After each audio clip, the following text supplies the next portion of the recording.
ఇంతకు ముందో లెక్క ఇక ముందొక్క లెక్క. ఇప్పుడు ఏపీ బీజేపీ నినాదం ఇదే. గతం గతః, ఇప్పుడంతా భవిష్యత్తుపైనే దృష్టి. రాష్ట్రంలో ఎప్పటికైనా అధికారం దక్కించుకోవడమే లక్ష్యంగా పావులు కదుపుతోన్న కమల దళం కూటమిగా కొనసాగుతూనే సొంతంగా ఎదిగేందుకు యాక్షన్ ప్లాన్ సిద్ధం చేసిందట. ఆ దిశగా హైకమాండ్ నుండి రాష్ట్ర పార్టీకి స్పష్టమైన ఆదేశాలే వచ్చాయట. ఎందుకీ అవేంటో మరి. ఏపీలో బీజేపీ దూకుడు.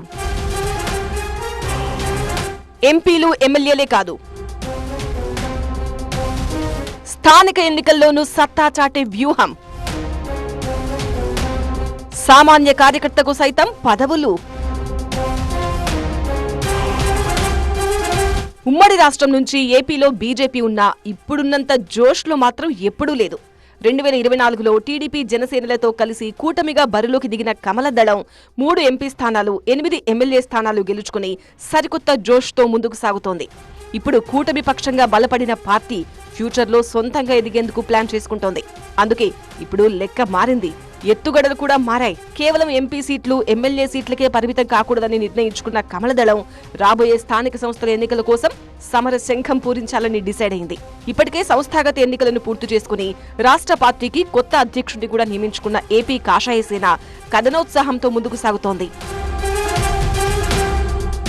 సార్వత్రిక ఎన్నికల తర్వాత జోష్ఫుల్ గా కనిపిస్తున్న ఏపీ బీజేపీ కొత్త అధ్యక్షుడిగా మాధవ్ను నియమించుకుని మరింత యాక్టివ్ అయింది. పార్టీని క్షేత్రస్థాయిలో బలపరుచుకునేందుకు యాక్షన్ ప్లాన్ సిద్ధం చేసుకుంటోంది.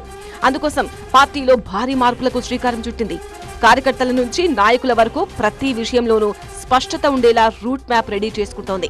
నాయకులకు కార్యకర్తలకు మధ్య సమన్వయ లోపం రాకుండా, గ్రూపు తగాదాలు తలెత్తకుండా ప్లాన్ చేసుకుంటోంది. కూటమిలో భాగంగా మిత్రపక్షాలతో సఖ్యతతో ఉంటూనే సొంత పార్టీలో సైతం కలహాలు లేకుండా ఉండేందుకు పకడ్బందీ ప్రణాళిక వేసినట్టు తెలుస్తోంది. అందులో భాగంగానే పనిచేసే వారికి పదవులు పక్కా అనే నినాదాన్ని తెరమీదకు తెచ్చింది. ముందు నుంచి పార్టీ జెండా మోసిన సామాన్య కార్యకర్తకు సైతం పార్టీలో కీలక బాధ్యతలు, పదవులు అప్పగిస్తామనే సంకేతాలు పంపుతోంది. అందులో భాగంగానే కొత్త అధ్యక్షుడిగా మాధవ్ నియామకం జరిగిందనే ముచ్చట పార్టీ వర్గాల్లో వినిపిస్తోంది. మాధవ్ను నియమించడం ద్వారా విధేయతకు పట్టం, సామాన్య కార్యకర్తకు కూడా అందలం అనే అంశాలను బలంగా శ్రేణులకు పంపగలిగింది బీజేపీ అధిష్టానం. దీనివల్ల పార్టీలోని అంతర్గత విభేదాలకు చెక్ పెట్టడమే కాదు, సామాన్య కార్యకర్తలకు సైతం భరోసా ఇస్తూ బూత్ లెవెల్లో పార్టీని బలపరిచేందుకు వ్యూహరచన చేసినట్టు తెలుస్తోంది. ఎంపీ, ఎమ్మెల్యే ఎన్నికల్లో బలం పెంచుకున్న బీజేపీకి ఇప్పుడు స్థానిక ఎన్నికలే టార్గెట్. ఈ ఎన్నికల్లో సత్తా చాటడం ద్వారా భవిష్యత్తుకు బలమైన పునాది వేసుకోవచ్చనే ఆలోచనలో ఉంది.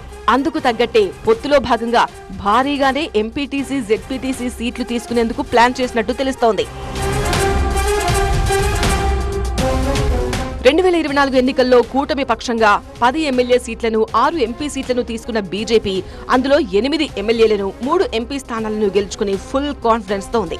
అధికారంలోకి వచ్చాక కూడా కీలకమైన నామినేటెడ్ పదవులను సొంతం చేసుకుంది. తిరుమల తిరుపతి దేవస్థానంలో ట్రస్ట్ బోర్డు మెంబర్ గా భానుప్రకాష్ రెడ్డి ఉండగా, 20 సూత్రాల చైర్మన్ గా లంక దినకర్, ఆర్టీసీ రీజనల్ అధ్యక్షుడిగా సురేష్ రెడ్డి, మచిలీపట్నం ముడా చైర్మన్ గా మట్ట ప్రసాద్, ఇలా రాష్ట్ర బీజేపీ తమ నేతలకు కీలకమైన నామినేటెడ్ పదవులు ఇచ్చింది.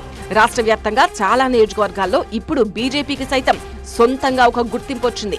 ఎంపీలు, ఎమ్మెల్యేలు నామినేటెడ్ పదవులు దక్కించుకున్న చోట తమ వాయిస్ వినిపించేందుకు ఛాన్స్ కూడా కనిపిస్తోంది. అందుకే స్థానికంగా ఎంపీటీసీ, జెడ్పీటీసీ, సర్పంచ్ల వరకు అన్ని స్థాయిల్లోనూ పట్టు సాధించేందుకు చూస్తోంది కాషాయ సేన. పార్టీని క్షేత్రస్థాయిలో బలపరిచేందుకు లభించే ఏ అవకాశాన్ని వదులుకోవద్దని ప్లాన్ చేస్తోంది.